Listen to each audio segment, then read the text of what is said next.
అనంతపురం జిల్లా ధర్మవరం అసెంబ్లీ నియోజకవర్గానికి జరిగిన ఎన్నికల్లో సిట్టింగ్ ఎమ్మెల్యే వైకాపా నేత కేతిరెడ్డి వెంకటరామిరెడ్డి ఓడిపోయారు. ఇక్కడ పోటీ చేసిన బీజేపీ అభ్యర్థి సత్యకుమార్ యాదవ్ టీడీపీ, జనసేన, బీజేపీ కూటమి తరపున పోటీ చేసి విజయం సాధించారు. అయితే ఈ గెలుపుపై కేతిరెడ్డి స్పందించారు. ఈ మేరకు ఆయన తన ట్విట్టర్ ఖాతాలో 6 నిమిషాలకు పైగా నివిడితో కూడిన ఓ వీడియోను షేర్ చేశారు. ఇందులో ఎవడో ఎన్నికలకు 2 నెలల ముందు వచ్చాడు, తన మొహం కూడా ఎవరికీ తెలియదు, అలాంటిది తను గెలవడమేంటి, నిరంతరం ప్రజల మధ్య తిరుగుతూ ప్రతిరోజు ఉదయాన్నే ప్రతి ఇంటికి వెళ్లి యోగక్షేమాలు అడిగి తెలుసుకునే తాను ఓడిపోవడమేంటి, ఈ ఎన్నికలపై చాలా అనుమానాలున్నాయంటూ మాజీ ఎమ్మెల్యే కేతిరెడ్డి అనుమానాలు వ్యక్తం చేశారు. వైఎస్ఆర్ కాంగ్రెస్ పార్టీ కోసము, నా కోసము పనిచేసిన ప్రతి ఒక్క కార్యకర్త, ప్రతి ఒక్క నాయకుడు, ప్రజలు అందరికీ కూడా పేరు పేరు ధన్యవాదాలు తెలియజేసుకుంటున్నాను. It's a big question. And గెలిచినటువంటి సత్యకుమార్ కూడా ధన్యవాదాలు తెలియజేసుకుంటున్నాను. కంగ్రాచులేషన్స్. ఇట్స్ బిగ్ క్వశ్చన్ నాకు, అసలు ఎక్కడ ఏమి చేశాము అని. అంటే ఓవరాల్గా కూడా రాష్ట్ర ప్రభుత్వం కావచ్చు, నేను కావచ్చు, ఎప్పుడు కూడా పేదవాళ్ళకు అండగా ఉండాలా, పేదవాళ్ళకు తోడుగా ఉండాలని జగన్మోహన్ రెడ్డి గారు ఆలోచించారు. నేను అదే విధంగా ఆలోచించిన.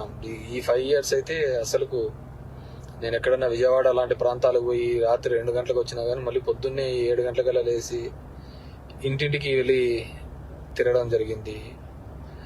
వెల్ఫేర్తో పాటు డెవలప్మెంట్ చేయడం జరిగింది. అన్నీ చేసిన.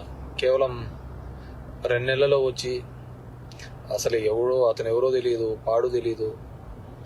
ఎక్కడైనా పోయి మామూలుగా జనరల్గా పోయి కూర్చొని నిలవన్నా కానీ ఎవరు జనాలు కనుక్కోలేరు. దీంట్లో మరి ఐ ఫీల్ రియల్లీ సాడ్, బాధ అనిపించేస్తుంది నిజంగా. ఎందుకంటే అరే ఏంది మనం ఇంత కష్టపడి, మగ్గమ్మ వాళ్ళు సూసైడ్ చేసుకుంటే ఎంటబడి భిక్షాటం చేసి డబ్బులు ఇచ్చినాము, నీళ్లు లేక ఆడిపోతుంటే తాగునీళ్ళు ఇచ్చినాము, రోడ్లు లేదంటే రోడ్లు ఇచ్చినాము, ఎన్ని కావాలన్నీ చేసినాము. So I feel really very bad. So నిజాయితీగా ఉంటే సరిపోదు, కేవలం అబద్ధాల మీదే బతుకుతేనే బాగుంటుందనే ఆలోచన ఉందేమో తెలియదు. కానీ మనం అది ఆడలేకపోయినాం. ప్రతిసారి కూడా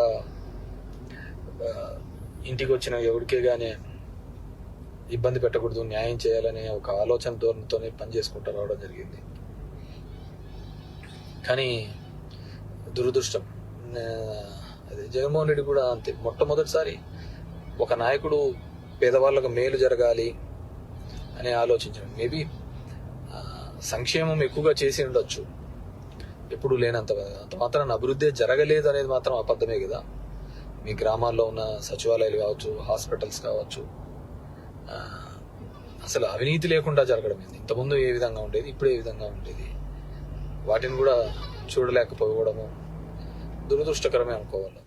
ఈరోజు వైఎస్ఆర్ కాంగ్రెస్ పార్టీ కోసము, నా కోసము పనిచేసిన